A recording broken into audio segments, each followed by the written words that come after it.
There is a sports competition watched by 2.5 billion people. It has been running since 1930, and it has had 4 completely different names.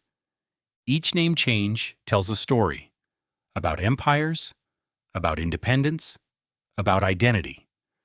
So why does a sports competition keep changing its name? Because the world it was built for no longer exists. The Commonwealth Games, first held in 1930, coming to Glasgow in 2026. 72 nations, 2.5 billion people represented, 4 name changes. It is the world's 3rd largest multi-sport event. Only the Olympics and the Asian Games are bigger. But unlike the Olympics, it was not built on geography, it was built on history. And that history is written into every name it has ever had. Let's go back to where this all started. 1891. One man started all of this. His name was John Astley Cooper, a writer, a dreamer. He wrote a letter to a newspaper in London. In it, he proposed, and these are his exact words, a pan-Britannic contest every 4 years, to increase goodwill and understanding across the British Empire. That letter was written 5 years before the first modern Olympics ever took place. Now let's get into it. Name number 1, the British Empire Games, 1930 to 1950. Hamilton, Canada, August 1930. The first ever British Empire Games. 11 countries, 400 athletes, 6 sports. The athletes slept 24 to a classroom in a school near the stadium. The city of Hamilton paid $30,000 to cover the visiting nation's travel costs.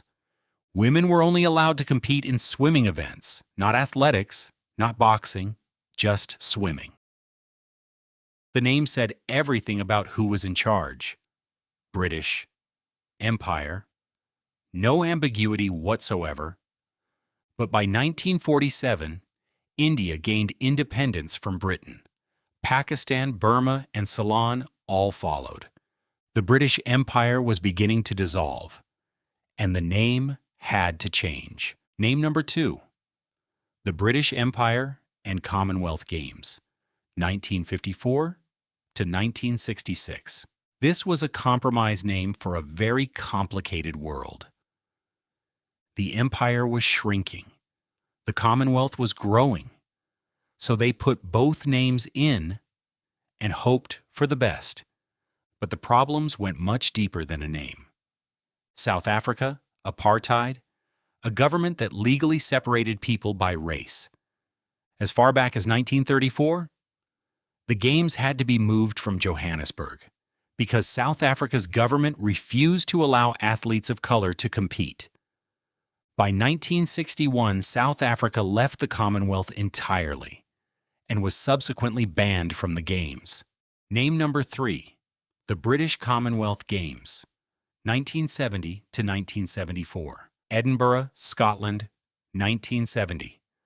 But British still remained in the name, and that was still a problem. Name number 4, the Commonwealth Games, 1978 to the present day. Edmonton, Canada, 1978.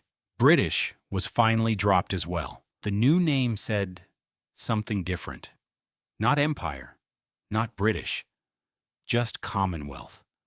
A community of equals.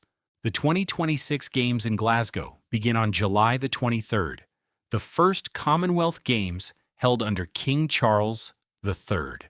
So, what do 4 name changes actually tell us? A name is never just a name. Will there be a 5th name? Or will the Commonwealth Games survive it all? What do you think the Commonwealth Games should be called? Drop your answer in the comments. Subscribe, because next week we explain something else entirely.